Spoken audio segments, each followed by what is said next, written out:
On the night of the 23rd of August, 1939, in a Kremlin reception room decorated with Soviet flags and portraits of Lenin, Joseph Stalin raised a glass of Georgian wine and proposed a toast to the health of Adolf Hitler, and the German foreign minister, Joachim von Ribbentrop, who was sitting across the table from him,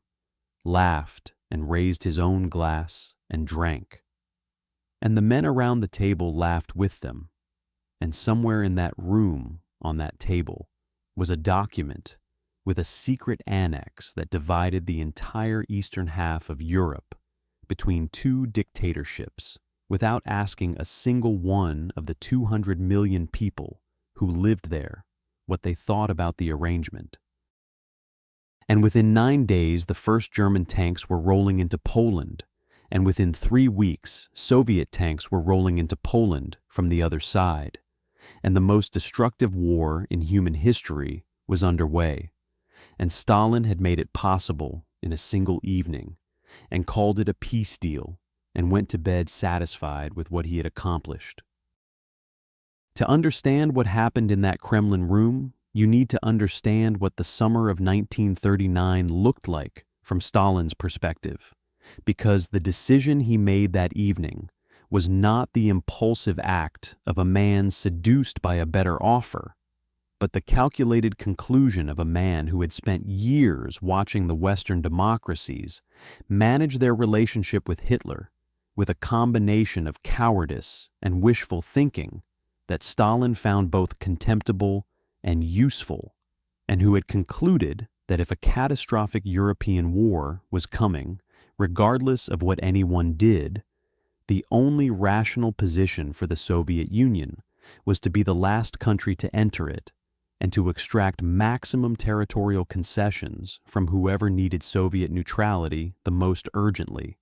And in the summer of 1939, the person who needed Soviet neutrality most urgently was the man who was about to invade Poland and could not afford a war on two fronts, which meant that for a brief window of time, Stalin had something Hitler desperately needed, and Hitler had something Stalin desperately wanted, and the negotiation that followed was as cold and transactional as any deal ever made between two men who regarded the populations of entire countries as bargaining chips. The British and French had been negotiating with Moscow through the same summer, conducting the kind of slow, careful diplomatic dance that democracies conduct when they are trying to secure an alliance they are not entirely sure they want, sending delegations of second-tier officials rather than foreign ministers, proceeding at a pace that suggested they did not entirely believe the urgency of the situation. And Stalin had been receiving these delegations and negotiating with them with one eye on what Germany was offering, which turned out to be considerably more than Britain and France were prepared to give, because what Germany was offering was half of Europe,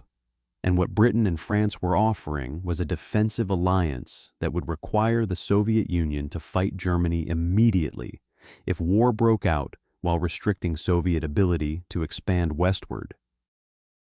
And when you lay those two offers side by side, the calculation Stalin made becomes at least comprehensible, even if the consequences were catastrophic for everyone who was not Stalin. Ribbentrop flew into Moscow on the morning of the 23rd of August, and the negotiations began that afternoon and moved with a speed that stood in stark contrast to the slow months of British and French talks, because both sides knew exactly what they wanted and had already worked out most of the details in advance through back channels, and what remained was essentially the performance of negotiation rather than the substance of it. The formal exchange of positions that produced a document both sides had already agreed to in principle before Ribbentrop's plane landed. Stalin participated personally from the beginning, which was unusual enough that Ribbentrop noted it in his communications to Berlin, because foreign ministers did not typically negotiate directly with heads of state, and the fact that Stalin was in the room from the start signaled that he intended to close this deal personally and that he considered it important enough to manage himself rather than through intermediaries. The atmosphere in that Kremlin room was described by the German delegation afterward with a kind of bewildered enthusiasm, because they had expected the cold suspicion of ideological enemies negotiating a temporary convenience, and instead found something that felt, as Ribbentrop wrote to Hitler in his telegram that night, like a gathering of old party comrades, men who understood each other, who shared a certain contempt for the bourgeois democracies that were wringing their hands about the fate of Poland, who were comfortable in the frank language of power rather than the polite language of diplomacy.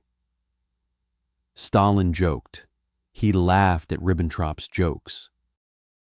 He said that he knew how much the German people loved their Führer, and that he wanted to drink to his health, and he raised his glass, and the room raised their glasses with him, and somewhere in the building the document was being prepared that would hand Finland and Estonia and Latvia and Eastern Poland and Bessarabia to the Soviet sphere of influence, and Western Poland and Romania and Lithuania to the German sphere, and none of the people who lived in these places had any idea that this conversation was happening, or that their futures were being distributed around a Kremlin table, like cards in a game that neither player had told them they were part of. The secret protocol was the real document,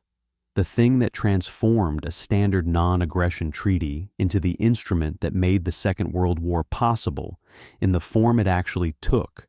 and it was secret for reasons that were obvious to everyone involved, because a published document showing the Soviet Union and Nazi Germany dividing sovereign European nations between them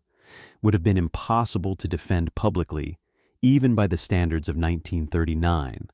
and so the official announcement was the Non-Aggression Pact, the reasonable-sounding agreement between two neighboring powers to refrain from attacking each other, and the secret protocol was tucked away in the respective foreign ministry archives, where it remained officially non-existent for 50 years, while the Soviet Union insisted to anyone who asked that no such document had ever existed, and that the suggestion it had was an anti-Soviet fabrication by Western imperialists. A position the Soviet government maintained with complete consistency until 1989, when Mikhail Gorbachev finally acknowledged that yes, the document existed, and yes, the Soviet Union had been lying about it for half a century.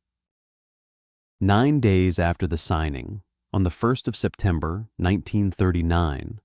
Germany invaded Poland from the west, and the world learned that the Non-Aggression Pact had been real, and that the British and French guarantees to Poland were about to be tested, and Britain and France declared war on Germany 2 days later, and the Second World War had begun. And Stalin watched all of this with the particular satisfaction of a man whose calculation had proved correct, which was that if he stayed out of the war and let the capitalist powers destroy each other, he could collect his territorial winnings without having to fight for them. And, for the first 17 days of the war, that calculation appeared to be working perfectly. And then on the 17th of September, 1939, Stalin ordered the Red Army to cross the Polish border from the east. And the official justification was that the Soviet Union was moving to protect the Ukrainian and Belarusian minorities living in eastern Poland now that the Polish state had ceased to exist, which was the kind of explanation that made a certain formal sense if you did not think about it too carefully, and no sense at all if you did. What followed in the Soviet occupation zone of Poland was a systematic destruction of Polish society, conducted with the bureaucratic thoroughness that the Soviet state applied to all of its large-scale operations. Mass deportations of Polish citizens to Siberia and Kazakhstan, the arrest and imprisonment of Polish military officers and police and civil servants and intellectuals. And in the spring of 1940, the decision that Stalin signed personally to take the approximately 22,000 Polish officers and educated professionals being held in Soviet camps and shoot every single one of them in the forests of Katyn and Kalinin and Kharkiv, a decision whose consequences would follow Soviet foreign policy for decades, as the USSR spent 50 years claiming that the Germans had done it before, finally admitting in 1990 that yes, it had been them. Yes, Stalin had signed the order. Yes, the families of 22,000 people had been lied to for half a century about how their fathers and brothers and husbands had died. The Baltic states received their fate in the summer of 1940, when the Soviet Union delivered ultimatums to Estonia and Latvia and Lithuania, demanding the right to station unlimited numbers of Soviet troops on their territory and the formation of governments acceptable to Moscow. And all three countries complied because the alternative was immediate military occupation, and compliance at least offered the theoretical possibility of negotiation, a possibility that evaporated almost immediately as Soviet troops moved in and show elections were conducted with single-candidate ballots, and the three countries were formally incorporated into the Soviet Union in August 1940. And the deportations that followed in June 1941 removed tens of thousands of people from each country to Siberia in a single week. Operations planned with such precision that the lists of names had been prepared months in advance. Which tells you something about the relationship between the pact and the terror that followed it, which is that they were not separate phenomena, but parts of the same plan executed by the same man with the same instruments. Stalin's economic relationship with Hitler through the life of the pact was perhaps its most extraordinary aspect, because it meant that the Soviet Union was actively supplying Germany with the raw materials it needed to fight its war in Western Europe, the oil and grain and metals that kept the German war machine running through the fall of France and the Battle of Britain. And the last Soviet supply train crossed the border into Germany at 4 a.m. on the 22nd of June, 1941, a few hours before the German invasion of the Soviet Union began, which means that Stalin was literally supplying Hitler with oil on the morning Hitler used that oil to invade him. A detail so perfectly illustrative of the entire logic of the pact that it seems almost too neat to be real, and yet it is documented in the railway records and is about as real as anything gets. When Germany invaded on the 22nd of June, 1941, the pact had lasted 22 months, and in those 22 months, Stalin had collected his territorial winnings and watched Germany conquer most of Western Europe, and had continued to insist, in the face of 87 separate intelligence warnings, that Germany would not attack the Soviet Union because the pact guaranteed Soviet safety.